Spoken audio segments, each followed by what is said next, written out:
से मोहब्बत नसीब होना। बहुत अरसा पहले वक्त के इस वक्फे में जब दुनिया बहुत छोटी थी, वहाँ एक खूबसूरत शहजादी रहती थी, एवलिन। और एवलिन एक खूबसूरत जंगजू से बेपनाह मोहब्बत करती थी जिसका नाम था ब्रैडली।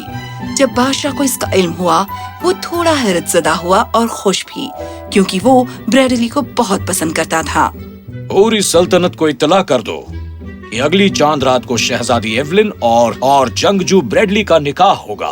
तो ब्रैडली और एवलिन का 2 हफ्ते बाद निकाह होने वाला था और पूरी सल्तनत बहुत खुश थी। अब शाही आईन के मुताबिक दूल्हा और दुल्हन को एक दूसरे को नहीं देखना होता, ऐलान के दिन से लेकर निकाह के दिन तक। पर उनकी मोहब्बत ऐसी थी कि वो एक दूसरे से दूर नहीं रह सकते थे।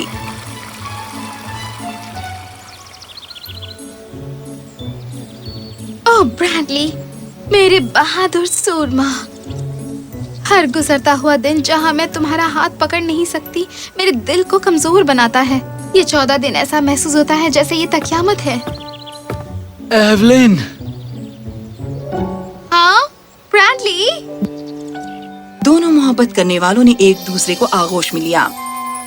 ब्रैडली, तुम्हें इल्म है कि ये आईन के खिलाफ है। जानता हूँ अजीजा, पर मैं तुम्हारा चेहरा देखे बिना जिंदा नहीं रह सकता। क्या किसने तुम्हें देखा? नहीं। दोनों मोहब्बत करने वालों ने कुछ पल साथ बिताए और फिर ब्रैडली के जाने का वक्त आ गया।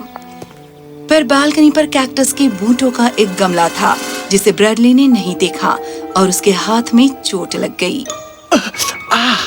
तुम्हारा खून निकल रहा है। कोई बात नहीं, इसकी बाबत फिक्र मत करो, मैं तुमसे कल मिलूंगा। और फिर वो सूरमा चला गया। एवलिन ने उस कैक्टस के बूटे को दूसरे बूटों के पीछे सरका दिया। 13 दिन गुजर गए और दोनों मोहब्बत करने वाले छुप छुप कर हर रात मिलते। सिर्फ एक ही दिन बचा है और फिर तुम हमेशा के लिए मेरी हो जाओगी। पर नसीब में कुछ और ही लिखा था। 14वें दिन एवलिन शाही बग्गी में बैठी दरिया पर जाकर रिवाज के मुताबिक रस्मी गुस्ल के लिए, जहाँ पर उस सल्तनत की हर दुल्हन को अपने निकाह की पिछली रात जाना होता है या नहाने के लिए। पर रास्ते में बग्गी का पहिया उसकी एक्सल से बाहर आ गया और बग्गी गिर गई।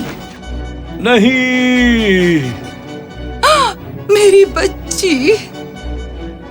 शहजादी एवलिन बुरी तरह जख्मी हुई थी। पूरी सल्तनत खामोश हो गई क्योंकि खुशियों का ये माहौल मानो गायब हो गया हो।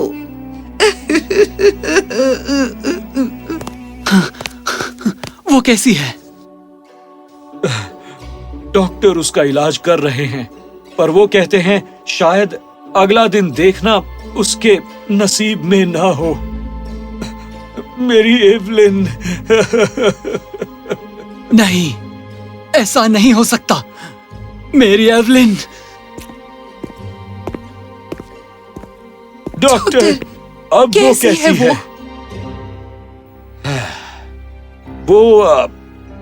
वो कोमा में चली गई है। नहीं। उसके सिर पर बहुत गहरी चोट आई है। वैसे वो इस हालत में और कितने दिन रहेगी डॉक्टर? या तो वो इससे बाहर आएगी या कभी नहीं। नहीं। सल्तनत में चारों तरफ खबर फैल गई कि शहजादी अपनी जिंदगी की जंग लड़ रही है और हर एक ने उसकी सलामती के लिए दुआ की। ब्रैडली पूरा दिन उसके पास बैठा रहा और उसके चेहरे को खामोशी से बेबस देखता रहा। कई दिन गुजर गए और फिर एक सुबह शहजादी एवलिन ने अपनी आंखें खोली। एवलिन। हाँ? अम्मी, अब्बा। ओ मेरी बच्ची। पहरेदारों, डॉक्टर को बुलाओ। बहरहाल मेरे बादशाह, एक शानदार दावत का इंतजाम करो क्योंकि अब एवलिन खतरे से बाहर आ गई है। एवलिन। ब्रैडली, जिसने अभी अभी ये खबर सुनी थी, उससे मिलने दौड़ा चला आया। एवलिन मेरी अजीजा, तुमने ये कर दिखाया। मैं बहुत खुश हूँ। मुझे माफ करना, पर तुम कौन हो? क्या? मैं ब्रैडली हूँ। तुम्हारी मोहब्बत, हमारा निकाह होने वाला था। माफ करना, مجھے علم نہیں تم کیا بات کر رہے ہو۔ ایولن، مہربانی کر کے لیٹ جاؤ، دماغ پر بوجھ مت ڈالو، ہمیں بات کرنے کی ضرورت ہے۔ ایولن کوما سے باہر آ گئی ہے، پر اس زخم نے اس سے کچھ لے لیا ہے، اس کی حالیہ یادداشت۔ کیا مطلب ہے تمہارا؟ یہ کہلاتا ہے ریٹروگریڈ ایمنیسیا۔ اسے اپنے اتیت کا کچھ بھاگ یاد نہیں، اسی لیے وہ اپنے والدین کو یاد رکھتی ہے۔ زبان جو وہ بولتی ہے، پر اس کے فانی ہنر ابھی بھی صحیح سلامت ہیں، پر پچھلے کچھ سال اس کے دماغ سے مٹ گئے ہیں۔ کیا اسے کبھی اس کی یادیں واپس نہیں ملیں گی؟ گنجائش بہت کم ہے، اس میں ایک معالجے کی ضرورت ہوگی۔ میں آپ کو مشورہ دیتا ہوں کہ اس پر پریشر نہ ڈالیں، جتنی وہ خوش رہے گی اتنی ہی جلدی وہ شفا پائے گی۔ اسے خوش رکھو اور دعا کرو کہ کوئی معجزہ اس کے اتیت کے خیالات پھر سے زندہ کر دے۔ بریڈلی نے خود کو آپس میں ٹکراتے مختلف جذباتوں سے گھرا پایا۔ وہ خوش تھا پر صدمے میں تھا۔ بریڈلی، میں بس تصور کر سکتا ہوں کہ تم پر کیا گزر رہی ہوگی، پر تم نے ڈاکٹر کو سنا۔ ہم سب چاہتے ہیں کہ وہ ٹھیک ہو جائے۔ 1 مہینے کی چھٹی لے لو اور سفر پر نکل جاؤ۔ واپس آؤ اور امید کرو کہ اس وقت تک سب کچھ صحیح ہو جائے۔ آنسوؤں سے لبریز آنکھیں لے کر بریڈلی نے سر ہلایا۔ وہ بھی ایولن کی صحت کو ہی ترجیح دیتا تھا۔ اس کی تیمارداری کرنا۔ میں 1 مہینے کے بعد واپس آؤں گا۔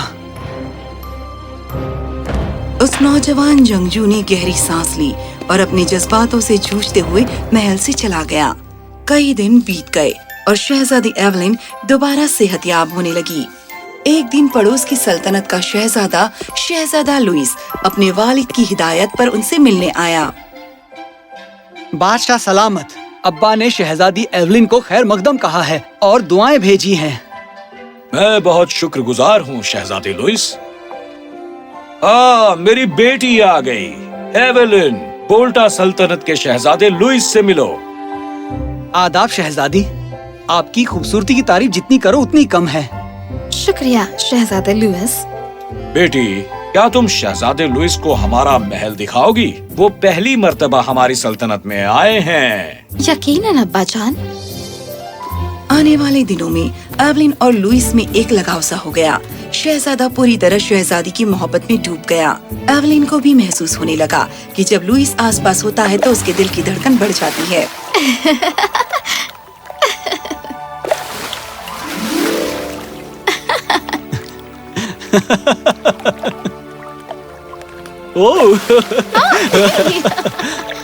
بند کرو۔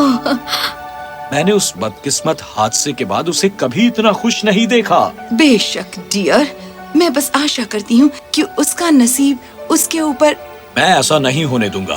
میں نے لوئس کو کہا ہے کہ وہ یہاں کچھ دن اور ٹھہر جائے اور وہ راضی ہو گیا ہے۔ اس بیچ جب ایولن اور لوئس ہر گزرتے دن کے ساتھ ایک دوسرے کو اور پسند کرنے لگے، بریڈلی محل میں ہونے والی باتوں سے انجان تھا۔ وہ سلطنت میں واپسی کی تیاری کر رہا تھا۔ تمہارے بنا 1 مہینہ، پورا 1 مہینہ، اور ہم ایک دوسرے کو دیکھے بنا 1 دن بھی نہیں رہ سکتے تھے۔ زندگی کتنی ظالم ہے کہ وہ اپنی راہ کے آگے ہمیں گھٹنے ٹکا دیتی ہے۔ پر اب میں آ رہا ہوں میری جان۔ بریڈلی سلطنت میں داخل ہوا اور سیدھے محل میں گیا، پر وہاں وہ جس چیز کا انتظار کر رہا تھا وہ کچھ ایسی تھی جس کے لیے وہ تیار نہیں تھا۔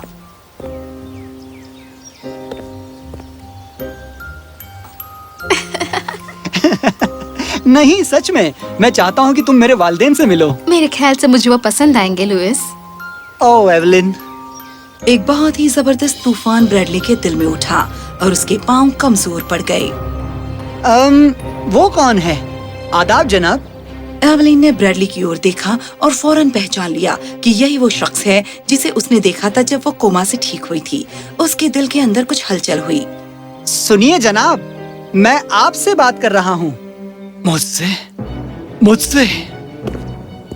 یہ کوئی ہے جسے میں نے کسی کام کے لیے بلایا تھا۔ شاید وہ اپنا راستہ بھول گیا ہوگا۔ آؤ نوجوان، چلو کام کے بارے میں گفتگو کریں۔ میں آؤ۔ ایولین نے دیکھا کہ بریڈلی اس کے والد کے ساتھ جا رہا ہے اور ایک مایوسی کے عجیب احساس نے اسے گھیر لیا۔ ہے، کیا تم ٹھیک ہو؟ ہاں، میں ٹھیک ہوں۔ मुझे मुआफ करना ब्रैडली, उसकी यादें वापस नहीं आईं, पर वो शहजादे लुइस के साथ बहुत खुश है और मैं उससे उसकी ये खुशी छीन नहीं सकता। पर अब मैं क्या करूं? सल्तनत छोड़कर चले जाओ, खजांची तुम्हें बहुत सारा पैसा देंगे। कहीं और जाके बस जाओ और अपने लिए किसी और का इंतखाब कर लो। पर मैं... क्या तुम उसे खुश नहीं देखना चाहते? ब्रैडली ने जवाब नहीं दिया। बेशक वो उसे खुश देखना चाहता था। इस दौरान एवलिन अपने आरामगाह में वापस आ गई थी। वो बहुत ही जज्बाती महसूस कर रही थी बिना उसकी वजह जाने। वो अपनी बालकनी पर खड़ी थी और उसने ब्रैडली को जाते देखा। एकाएक उसने उस कैक्टस के बूटे को देखा। ये क्या है लाल लाल? एवलिन ने गमले को उठाया और खून के धब्बों की तरफ देखा। उसकी आंखें फैल गईं। ये ऐसे था जैसे एक धूल की तरह जो उसके दिमाग पर छा गई थी एकदम से साफ हो गई। एक झटके में उसका माजी उसके पास वापस आ गया और वो अचानक से चिल्लाई, नहीं! बादशाह, मलिका और लुइस उसकी आरामगाह में दौड़े चले आए। क्या बात है एवलिन? मुझे याद है, मुझे सब कुछ याद आ गया। ब्रैडली कहाँ जा रहा है अब्बा जान? वो कहाँ जा रहा है? बादशाह ने उसे सब कुछ बता दिया और एवलिन फौरन ही आरामगाह से बाहर भागी। चलो ब्रैडली! एवलिन! ब्रैडली! एवलिन! ओह ब्रैडली, मुझे सब कुछ याद आ गया है। मेरे महबूब! क्या? मेहरबानी करके मत जाओ, मैं तुम्हारे बिना नहीं जी सकती। कभी नहीं। तो ब्रैडली और एवलिन आखिर में मिल गए। बादशाह लुइस के पास गया मुआफी मांगने के लिए। मुझे बहुत अफसोस है लुइस, मैं तहे दिल से मुआफी मांगता हूँ, उसे कबूल करो। मैं यकीनन उससे निकाह करना चाहता था। मैं आपके पास आने वाला था निकाह में उसका हाथ मांगने के लिए। मैं जानता हूँ, पर वो तुमसे मोहब्बत नहीं करती, वो ब्रैडली से मोहब्बत करती है। क्या तुम किसी ऐसी खातून से निकाह करना चाहोगे जो तुमसे मोहब्बत न करे? लुइस समझ गया कि बादशाह का क्या मतलब है। उसने उनकी माफी कबूल की और अपनी सल्तनत के लिए निकल पड़ा। और चांद रात को ब्रैडली और एवलिन का शान शौकत से निकाह हुआ और दावत पर डॉक्टर ने कहा, दिमाग भी एक अजीब सी शय है। हम सोचते हैं कि मोहब्बत के लिए दिल जिम्मेदार है, पर नहीं, ये सब दिमाग की करतूत है। जो आपके दिमाग में है वो आपके दिमाग में है। दिल बेवजह रोता है अपनी बदनामी के लिए।